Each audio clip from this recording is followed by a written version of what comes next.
Welcome back student हमने हमारे previous video lecture के अंदर एक्सरसाइज 5.2 तक कंप्लीट किया है। ओके, और आज के हमारे इस वीडियो लेक्चर में 5.3 स्टार्ट कर देंगे, पर उससे पहले हम एक जो थियोरिकल पोर्शन है उसको कंप्लीट करेंगे, जिसका नाम है क्वाड्रेटिक इक्वेशन। क्वाड्रेटिक इक्वेशन आपने 10th में पढ़ी है। ओके, तो देखो, अब हमारा जो पोर्शन है ना वो क्वाड्रेटिक इक्वेशन के बेस है। मतलब हमने जो 5.2 तक जो कंप्लीट किया है वो कॉम्प्लेक्स नंबर के बेस था, और अब जो हमें सोल्व करना है वो क्वाड्रेटिक इक्वेशन के बेस में पोर्शन आएगा। ओके, कॉम्प्लेक्स सिस्टम में तो होगा ही, पर वो क्या होगा, क्वाड्रेटिक इक्वेशन के फॉर्म में। ओके, तो हमें 5.3 में अल्टीमेटली करना क्या है कि 5.3 में हमें कोई भी अगर क्वाड्रेटिक इक्वेशन गिवन हो तो उसका हमें सॉल्यूशन फाइंड करना है। ओके, उसका क्या फाइंड करना है, हमें सॉल्यूशन फाइंड करना है, या तो हमें रूट्स फाइंड करने हैं, ऐसा भी बोल सकते हैं। आपने 10th में पढ़ा है थोड़ा बहुत तो क्वाड्रेटिक इक्वेशन के बारे में। क्लियर? तो चलो, अब पहले तो हम क्वाड्रेटिक इक्वेशन क्या है वो देखते हैं, और उसका सॉल्यूशन क्या है वो देखते हैं, तो आपको समझ में आएगा। ओके, फिर हम 5.3 पे जाएंगे। देखो, तो हमें पता है कि भाई हमारा जो जनरल फॉर्म है क्वाड्रेटिक इक्वेशन का, हमारा जो जनरल फॉर्म है general form of quadratic equation वो क्या है भाई, वो ये है। देखो, ax² plus bx plus c is equal to 0, where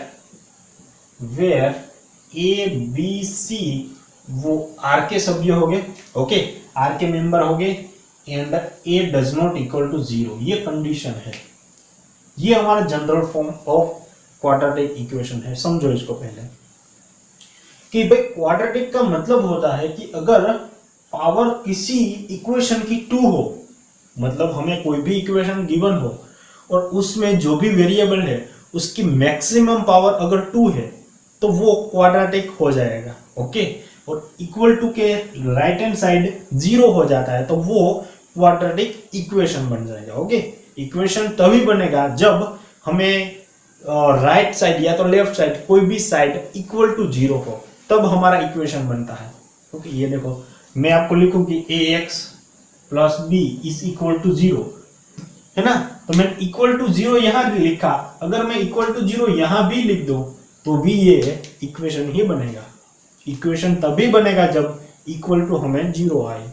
okay, तो ये इक्वेशन हो गया, और पावर कितनी है, 2 है, मतलब ये क्वाड्रेटिक इक्वेशन हो गया। इक्वल टू 0 भी है, अगर यहां 3 होता तो हम उसको क्यूबिक इक्वेशन बोलते हैं। ओके, अगर पावर ये 1 है तो इसको हम क्या बोलेंगे, लीनियर इक्वेशन। ये आपने 10th में पढ़ा है। तो ये हमारा जनरल फॉर्म है, क्योंकि यहां पावर 2 है और इक्वल टू 0 है, इसका मतलब ये क्वाड्रेटिक इक्वेशन बना। पर उसमें भी ये a b और ये c है, तीनों r के मेंबर है। ओके, r यानी रियल नंबर के मेंबर है, और a does not equal to 0 है। अब a इक्वल टू 0 लेंगे तो क्या प्रॉब्लम होगा, अगर हम देखते हैं। देखो, फर्स्ट तो हम क्वाड्रेटिक इक्वेशन के एग्जांपल देखते हैं।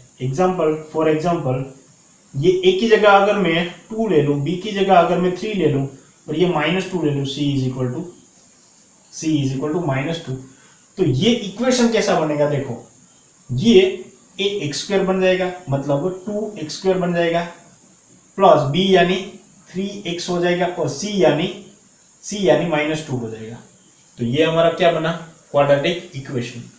अगर मैं a इज इक्वल टू अगर 0 लेता हूं, क्या प्रॉब्लम होगा। देखो, b इज इक्वल टू 3 और c इज इक्वल टू -2, तो देखो इस इक्वेशन में रख के देखता हूं, a की जगह 0 यानी 0 इंटू एक्स स्क्वायर होगा, प्लस 3 इंटू एक्स होगा, -2 इज इक्वल टू 0। इसका मतलब ये क्या हो जाएगा, 0, तो यहां बचेगा 3x -2 इज इक्वल टू 0। तो आप ध्यान से देखो इस इक्वेशन को, आपको कहीं भी x की पावर 2 दिख रही है, नहीं। आपको क्या दिख रहा है भाई, x की पावर 1। तो अगर x की पावर 1 है तो ये कौन सा इक्वेशन हो गया, ये तो लीनियर इक्वेशन हो गया। पर हम जो बात कर रहे हैं वो तो क्वाड्रेटिक की बात कर रहे हैं ना, तो यहाँ तो लीनियर मिल रहा है। आई बात समझ में?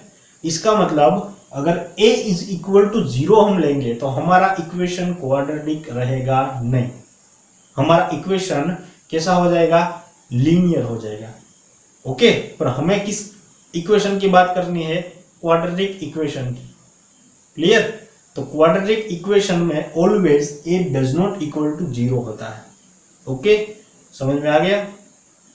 ओके, तो ये था हमारा क्वाड्रेटिक इक्वेशन, और ये क्वाड्रेटिक इक्वेशन नहीं बनता, इसकी ये कंडीशन है और ये इक्वेशन है। ओके, अब देखो एक बात कि हमारा जो ये a b और ये c है ना, वो ऑलवेज क्या रिप्रेजेंट करता है क्वाड्रेटिक इक्वेशन में, तो a जो रिप्रेजेंट करता है वो x² का कोफिशिएंट है, b है वो x का कोफिशिएंट है, और c है वो कांस्टेंट टर्म है। क्या है? Constant term. ओके, देखो ये अगर मेरे पास फॉर एग्जांपल देख लो, पहले मैं पूरा बेसिक आपको समझाऊंगा, फिर आपको मैं एक्सरसाइज में ले जाऊंगा, तो आपको एकदम सिंपल हो जाएगा। ओके, पूरा बेसिक समझेंगे। फॉर एग्जांपल हमारे पास एक मिनट यहाँ स्क्वायर आएगा, हमारे पास ऐसा कुछ एग्जांपल है कि सपोज मैं ले लेता हूँ माइनस या तो 2x² minus x plus 3 is equal to 0। तो इस इक्वेशन क्वाड्रेटिक है कि नहीं वो हमें चेक करना है।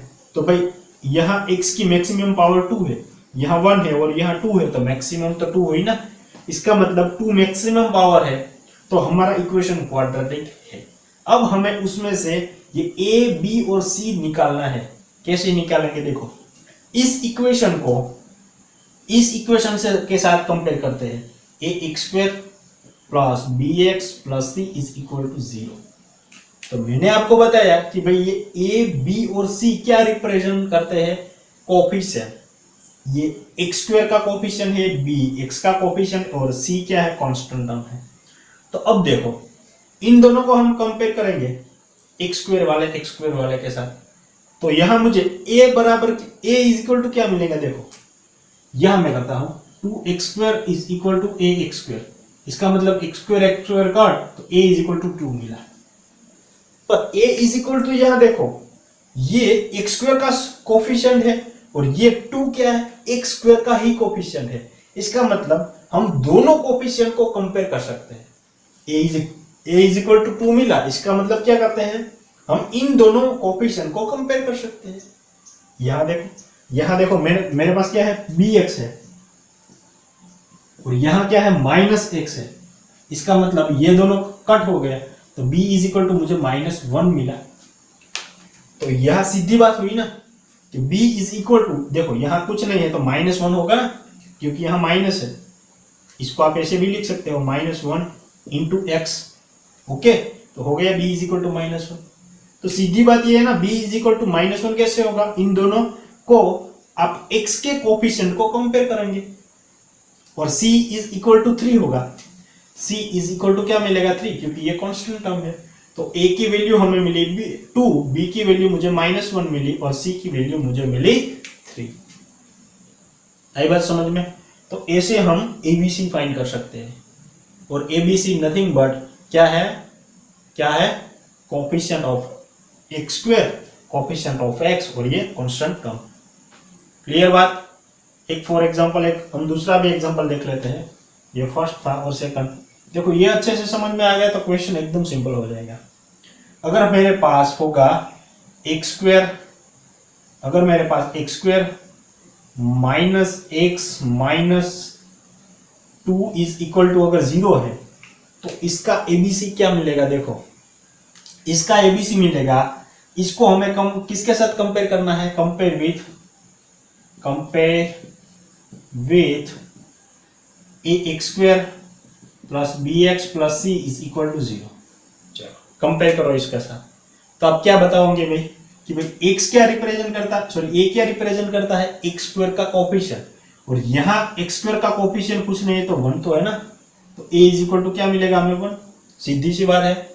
ओके, बी क्या रिप्रेजेंट करता है, एक्स का कोएफिशिएंट।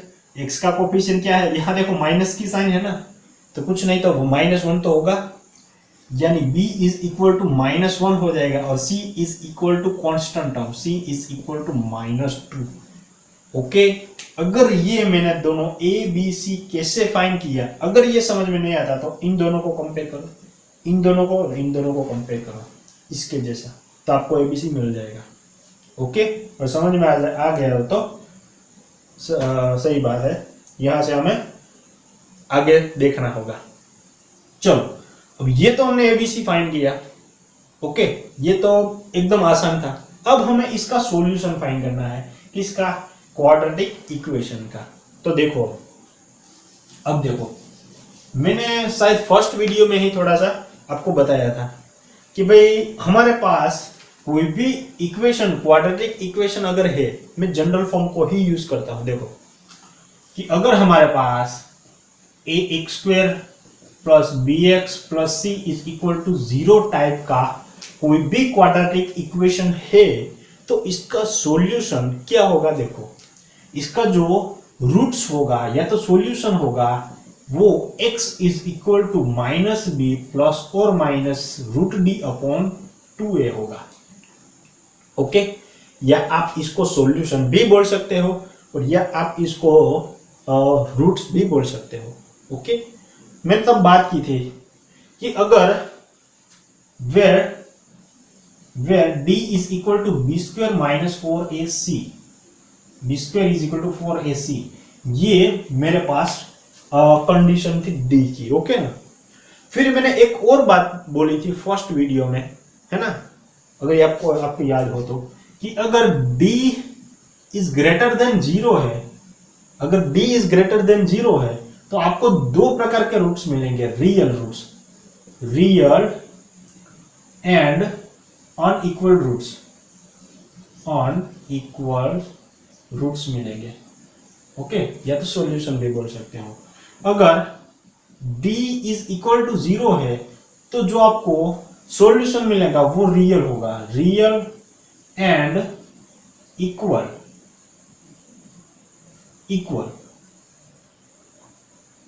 रूट्स। ओके, और अगर d इज लेस देन 0 है, तो इमेजिनरी रूट्स मिलेंगे।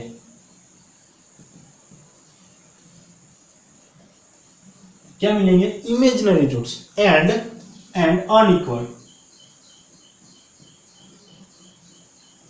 अनइक्वल रूट्स मिलेंगे। ओके, अगर d इज ग्रेटर देन, मतलब हम एबीसी फाइंड करेंगे, और एबीसी फाइंड करके हमें भाई अगर d ग्रेटर देन 0 मिला, मतलब 0 से बड़ा मिला, तो हमें रियल रूट्स एंड अनइक्वल का मतलब डिफरेंट रूट मिलेंगे।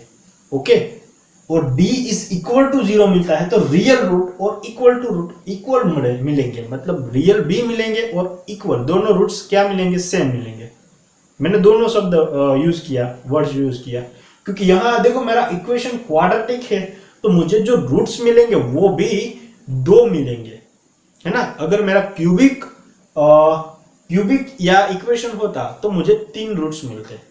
ओके, लीनियर होता तो मुझे 1 रूट्स मिलता। ओके, d लेस देन अगर 0 होता तो हम इमेजिनरी रूट्स एंड अनइक्वल, मतलब d लेस देन 0 जब होगा तब हमें 2 रूट्स मिलेंगे। वो कैसे मिलेंगे, इमेजिनरी रूट्स मिलेंगे और अनइक्वल मिलेंगे। ओके, अब देखो, हमें जब d ग्रेटर देन 0 मिलता था तब उसका हम सॉल्यूशन 10th में फाइंड करते थे। ओके, जब हमें d इज इक्वल टू 0 मिलता था तब उसका सॉल्यूशन हम 10th में फाइंड करते थे। बट हमें d इज लेस देन 0 जब मिलता था तब हम मना कर देते थे। भाई क्या करते थे कि d इज लेस देन 0, यानी कि ये रूट्स हमें इमेजिनरी मिलने वाले हैं, इसको काल्पनिक भी बोल सकते हैं, वो हमें काल्पनिक रूट्स मिलने वाले हैं। ओके, तो जो हमें इमेजिनरी रूट्स मिलेंगे वो always solution complex number system में ही होता है, उसका सॉल्यूशन। बात आई समझ में। रियल, जब हमने 10th में कौन सा चैप्टर, रियल नंबर पढ़ा था आपने, शायद रियल नंबर का ही नाम का कोई चैप्टर है। रियल नंबर नाम का चैप्टर में आपने पढ़ा था, वहां आपने रियल रूट्स निकाले थे। अब यहां वहां आप इमेजिनरी रूट्स निकाल नहीं सकते। इमेजिनरी रूट्स निकालने के लिए आपको कॉम्प्लेक्स नंबर सिस्टम में जाना पड़ेगा। ओके, और यहां हम कॉम्प्लेक्स नंबर सिस्टम की ही बात करने वाला है। तो यहां हमें ये रूट्स मिलेंगे कब?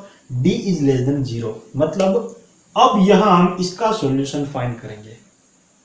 ओके, चलो अब d लेस देन 0 मिल गया, तो ये इसकी वैल्यू यहां रख दो, तो हमें जो भी आंसर मिलेगा वो क्या मिलेगा? दो रूट्स या तो दो सॉल्यूशन मिलेंगे। आई बात समझ में?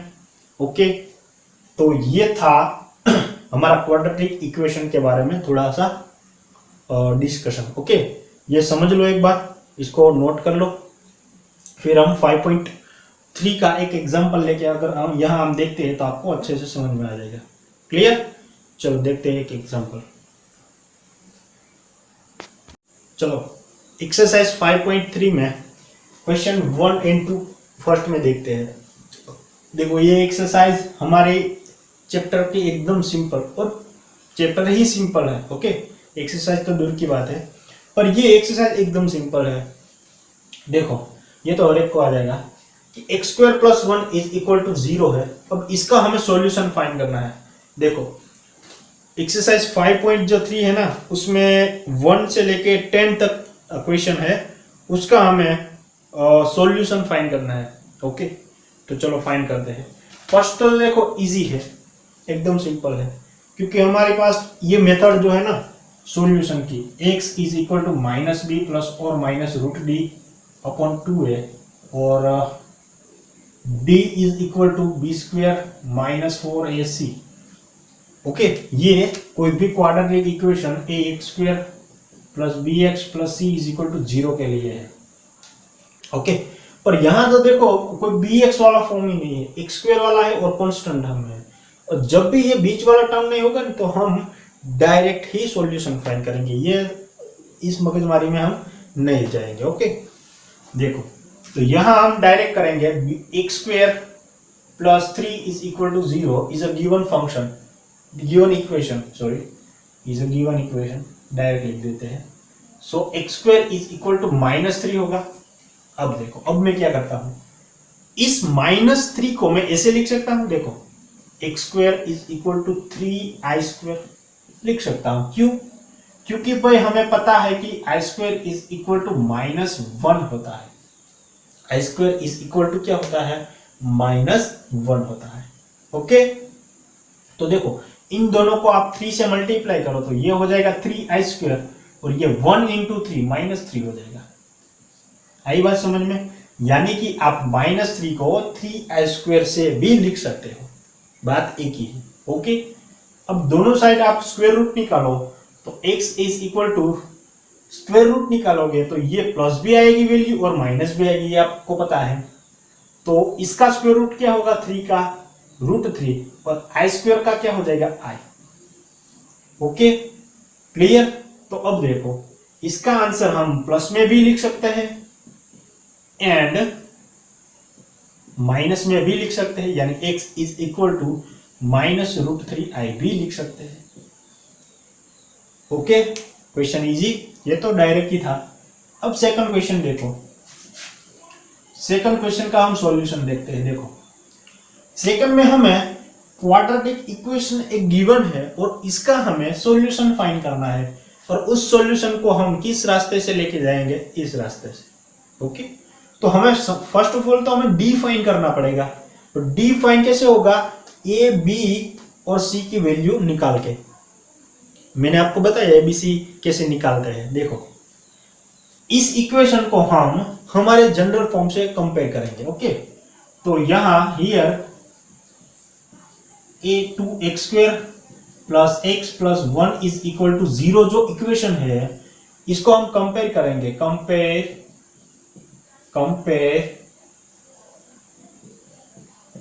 कंपेयर विथ इक्वेशन, कौन से equation? ax² + bx + c is equal to 0 के साथ कंपेयर करेंगे। तो मैंने आपको बताया था कि भाई a इज इक्वल टू हम क्या लिख सकते हैं? a b डिनोट करता है x² का कोएफिशिएंट, और ये 2 भी डिनोट करता है एक्स स्क्वायर का कोफिशिएंट, यानी हम एक्स स्क्वायर का कोफिशिएंट कंपेयर कर सकते हैं, वो आपने देखा है। तो a इज इक्वल टू 2 मिलेगा, b इज इक्वल टू, यहां कुछ नहीं है तो 1 तो होगा ना, तो 1, और c इज इक्वल टू भी 1 आपको मिलेगा। ओके, तो चलो फर्स्ट तो हम d फाइंड कर लेते हैं और d की हम फॉर्मूला लगाते हैं। तो d इज इक्वल टू क्या होगा, बी स्क्वायर माइनस 4ac। तो चलो रखो वैल्यू सब, b यानी 1 का स्क्वायर हो जाएगा -4, a क्या है हमारे पास 2 है, c क्या है हमारे पास 1 है। कैलकुलेट करो इसको, तो d इज इक्वल टू 1 का स्क्वायर यानी 1 आएगा, 4 2 जा 8, so d is equal to आया -7, और -7 को हम कैसे लिखेंगे, d is equal to 7i²। Easy, okay. चलो अब हम इसका सॉल्यूशन फाइंड करते हैं। सॉल्यूशन फाइंड करना है, इसका मतलब क्या होता है, हमारे पास जो भी वेरिएबल है उसकी हमें वैल्यू फाइंड करनी है। ओके, तो चलो हमारे पास x वेरिएबल है, तो x की वैल्यू हम निकालेंगे किस फॉर्मूला की मदद से, इसकी मदद से, -b प्लस और minus √d upon 2a। So x is equal to, b की वैल्यू क्या है, 1 है, तो आगे माइनस है ना, तो -1 प्लस और माइनस रूट, d हमारे पास 7i² है, 7i² अपॉन 2, a की वैल्यू है 2।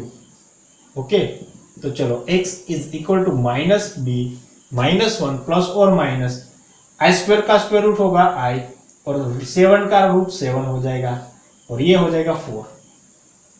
ओके, चलो अब देखो ये प्लस में भी है आंसर और ये माइनस में भी है, तो दोनों को अलग अलग लिख देते हैं, एक बार प्लस और एक बार माइनस। तो ये आंसर आएगा x is equal to -1 plus i√7 upon 4 and x is equal to -1 minus i√7 upon 4। तो ये हमारा क्या हो गया, दोनों सॉल्यूशन या तो रूट्स हो गया गिवन इक्वेशन का। ओके, ये बात समझ में कैसे हमें काम करना है। ओके, चलो आगे के क्वेश्चन देखते हैं। क्वेश्चन नंबर 3 मैंने आपको होमवर्क में दिया, एकदम सिंपल है, ट्राई करना, हो जाएगा। 4 देखो, 4 में -x² plus x minus 2 is equal to 0, इसका हमें सॉल्यूशन फाइंड करना है, या तो हमें रूट्स फाइंड करना है, जो भी आपको वर्ड्स यूज करे एग्जामिनर। ओके, तो हमें ये फाइंड करना है। चलो ये हमें फर्स्ट ऑफ ऑल देखा, तो ये क्वाड्रेटिक इक्वेशन है, और क्वाड्रेटिक इक्वेशन का हमें सॉल्यूशन पता है। ओके, तो हम फर्स्ट तो हम एबीसी फाइंड करते हैं। एबीसी कैसे हमें मिलेंगे, तो इस इक्वेशन को कंपेयर करेंगे, मैं यहां से ही सॉल्यूशन स्टार्ट कर देता हूं। कंपेयर इक्वेशन, या तो इस इक्वेशन को कंपेयर करेंगे, compare with ax² plus bx plus c is equal to 0। देखो मैंने इन दोनों को साथ में ही लिखा है, तो आपको एबीसी फाइंड करने में ज्यादा परेशानी ना हो। तो हमें पता है कि x² यानी a का कोफिशिएंट, और यहाँ x² का कोफिशिएंट क्या है, -1 है। ओके, यहाँ देखो b है, और b का कोफिशिएंट क्या है, 1 है। c का मतलब ये तो हमें डायरेक्ट कीमत ही लिखनी है, वैल्यू ही लिखनी है, -2। तो हमें एबीसी मिल गया। चलो अब हमें d फाइंड करना है, तो d फाइंड करने के लिए हम फॉर्मूला यूज करेंगे b² माइनस 4ac वाले। तो देखो d is equal to, b यानी क्या है, 1 है, तो ये हो जाएगा 1 का स्क्वायर -4, a क्या है -1, और c क्या है -2। Okay, so d is equal to 1 का स्क्वायर यानी 1, देखो -2 -1 तो क्या हो जाएगा 2, और 2 को -4 से मल्टीप्लाई करो तो ये हो जाएगा -8, यानी d इज इक्वल टू हमें मिलेगा -7। So d is equal to 7i²।